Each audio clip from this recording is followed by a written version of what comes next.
പ്രവാസി മലയാളികൾക്ക് ആശ്വാസമായി കൊച്ചിയിൽ നിന്ന് ജിദ്ദയിലേക്കും തിരിച്ചുമുള്ള പുതിയ സർവീസ് ആരംഭിച്ച് ആകാശ എയർ. അഹമ്മദാബാദ് വിമാനാപകടത്തെ തുടർന്ന് പിന്നീട് അങ്ങോട്ട് വിദേശയാത്രക്കൊരുങ്ങുന്ന വ്യക്തികൾക്ക് വലിയ തിരിച്ചടികളാണ് അഭിമുഖീകരിക്കേണ്ടി വന്നിട്ടുള്ളത്. വിമാനത്തിലെ ബോംബ് ഭീഷണികളും എഞ്ചിൻ തകരാറുകളും അങ്ങനെ യാത്രികളിൽ ഭയം കൊണ്ടുവരുന്ന രീതിയിലായിരുന്നു ഓരോ വാർത്തകളും വന്നിരുന്നത്. അതിനൊക്കെ മാറ്റം വന്നിട്ട് കുറച്ച് ദിവസങ്ങൾ മാത്രമേ ആയിട്ടുള്ളൂ. വിമാന സർവീസുകളൊക്കെയും സാധാരണഗതിയിലേക്ക് മാറുന്നതിൽ യാത്രക്കാർക്ക് വളരെയധികം ആശ്വാസവുമുണ്ട്. ആ ഒരു സാഹചര്യത്തിലാണ് ജൂൺ 29 മുതൽ ജിദ്ദ കൊച്ചി നേരിട്ടുള്ള ആദ്യ സർവീസ് തുടങ്ങിയത്. 186 ഇക്കണോമി സീറ്റുകൾ വീതമുള്ള ബോയിംഗ് 737 മാക്സ് വിമാനങ്ങളാണ് സർവീസ് നടത്തുന്നത്. ബജറ്റ് എയർലൈനായ ആകാശ എയറിന്റെ പുതിയ സർവീസ് പ്രവാസികൾക്ക് ഏറെ ഗുണകരമാകും. ശനി, ഞായർ, തിങ്കൾ എന്നീ ദിവസങ്ങളിലാണ് ആകാശ എയർ സർവീസുകൾ നടത്തുക. ശനി, ഞായർ ദിവസങ്ങളിൽ 2 സർവീസുകൾ വീതമുണ്ട്.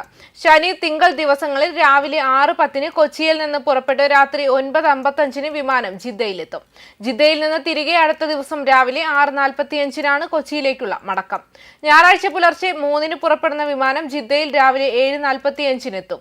രാത്രി 8:30 കൊച്ചിയിൽ നിന്നും പുറപ്പെടുന്ന വിമാനം പിറ്റേന്ന് രാവിലെ 10:10 ജിദ്ദയിലെത്തും.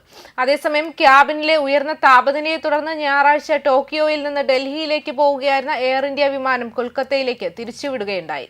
ടോക്കിയോയിലെ ഹനേഡ വിമാനത്താവളത്തിൽ നിന്ന് ഡൽഹിയിലേക്ക് സർവീസ് നടത്തുന്ന AI-357 യാത്രക്കാരുടെയും ജീവനക്കാരുടെയും ക്യാബിനിൽ തുടർച്ചയായ ചൂട് അനുഭവപ്പെട്ടതിനെ തുടർന്ന് മുൻകരുതലുകൾ വഴിതിരിച്ചുവിട്ടു. വിമാനം കൊൽക്കത്തയിൽ സുരക്ഷിതമായി ലാൻഡ് ചെയ്തതായി എയർ ഇന്ത്യ വക്താവ് ഔദ്യോഗിക പ്രസ്താവനയിൽ സ്ഥിരീകരിച്ചിരുന്നു. അവിടെ നിലവിൽ സാങ്കേതിക പരിശോധനകൾ നടക്കുന്നുണ്ട്. വിമാനം കൊൽക്കത്തയിൽ സുരക്ഷിതമായി ലാൻഡ് ചെയ്തതായി എയർ ഇന്ത്യ വക്താവ് ഔദ്യോഗിക പ്രസ്താവനയിൽ സ്ഥിരീകരിച്ചു. അവിടെ നിലവിൽ സാങ്കേതിക പരിശോധനകൾ നടക്കുന്നുണ്ട്. ജൂൺ 29 ഹനേഡയിൽ നിന്നും ഡൽഹിയിലേക്ക് സർവീസ് നടത്തിയ എയർ ഇന്ത്യ വിമാനം AI-357 ക്യാബിനിൽ തുടർച്ചയായി ചൂട് അനുഭവപ്പെട്ടതിനെ തുടർന്ന് മുൻകരുതലുകൾ നടപടിയായി കൊൽക്കത്തയിലേക്കാണ് വഴിതിരിച്ചുവിട്ടത്. വിമാനം സുരക്ഷിതമായി കൊൽക്കത്തയിൽ ലാൻഡ് ചെയ്തു. നിലവിൽ പരിശോധനകൾ നടത്തി വരികയാണെന്ന് വക്താവ് വ്യക്തമാക്കി. കൊൽക്കത്തയിലെ ഗ്രൗണ്ട് സ്റ്റാഫ് യാത്രക്കാരെ സഹായിക്കുന്നുണ്ടെന്നും എത്രയും വേഗം അവരെ ഡൽഹിയിലേക്ക് പറത്തുന്നതിനുള്ള ബദൽ ക്രമീകരണങ്ങൾ ചെയ്യുന്നുണ്ടെന്നും എയർലൈൻ അറിയിച്ചിട്ടുണ്ട്.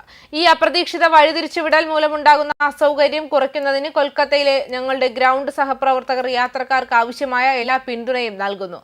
ഞങ്ങളുടെ യാത്രക്കാർക്കുണ്ടായ അസൗകര്യത്തിൽ ഞങ്ങൾ ഖേദിക്കുന്നു. പ്രസ്താവനയിൽ കൂട്ടിച്ചേർത്തത് ഇങ്ങനെയാണ്. കൂടാതെ 2025 പകുതി പിന്നിടുമ്പോൾ സമീപകാലത്തെ ഏറ്റവും പ്രക്ഷുബ്ധമായ 6 മാസത്തെ ഒരു കാലഘട്ടത്തിലൂടെയാണ് ഇന്ത്യ കടന്നു പോകുന്നത്. മാരകമായ തിക്കിലും തിരക്കിലും പെട്ടുള്ള അപകടങ്ങൾ, ഒരു വിനാശകരമായ വിമാനാപകടം, യുദ്ധസമാനമായ സാഹചര്യത്തിലേക്ക് നീങ്ങുന്ന അതിർത്തി സംഘർഷങ്ങൾ, നിരവധി പ്രകൃതി ദുരന്തങ്ങൾ എന്നിവയുടെ ഭയാനകമായ സംയോജനം ലോകത്തിലെ ഏറ്റവും ജനസംഖ്യയുള്ള രാജ്യത്തിന്റെ പ്രതിരോധ ശേഷിയെ പരീക്ഷിച്ചു. വിശ്വാസത്തിന്റെയും ആഘോഷത്തിന്റെയും കേന്ദ്രങ്ങളിൽ തിക്കിലും തിരക്കിലും പെട്ട് ഡസൻ കണക്കിന് ജീവൻ നഷ്ടപ്പെട്ടു. ഒരു വലിയ വിമാനാപകടം വ്യോമയാന ലോകത്തെ ഞെട്ടിച്ചു. വടക്കു കിഴക്കൻ മേഖലയിലെ വെള്ളപ്പൊക്കം തകർത്തു. അതേസമയം അതിർത്തിയിലെ സംഘർഷങ്ങൾ തുറന്ന സംഘർഷത്തിലേക്ക് ഹ്രസ്വമായി വളർന്നു. തീർത്ഥാടന കേന്ദ്രങ്ങളും സന്തോഷഭരിതമായ സ്റ്റേഡിയങ്ങളും മുതൽ വെള്ളപ്പൊക്കത്തിൽ മുങ്ങിയ വടക്കു കിഴക്കൻ മേഖലയും പാകിസ്ഥാനുമായുള്ള അസ്ഥിരമായ അതിർത്തിയും വരെ രാജ്യം ദുരന്തങ്ങളുടെയും തടസ്സങ്ങളുടെയും അനിശ്ചിതത്വത്തിന്റെയും നടുവിലാണ്. ജീവൻ നഷ്ടപ്പെടുകയും അടിസ്ഥാന സൗകര്യങ്ങൾ ദുർബലമാവുകയും ചെയ്തതോടെ ദുഃഖവും തയ്യാറെടുപ്പിന്റെ ചോദ്യങ്ങളും ശാന്തമായ ദിവസങ്ങൾ വരുമെന്ന ജാഗ്രതയോടുള്ള പ്രതീക്ഷയുമായി ഇന്ത്യ ഇപ്പോൾ 2025 രണ്ടാം പകുതിയിലേക്ക് പോയിക്കൊണ്ടിരിക്കുകയാണ്. ന്യൂസ് ഡെസ്ക് കർമ്മ ന്യൂസ്.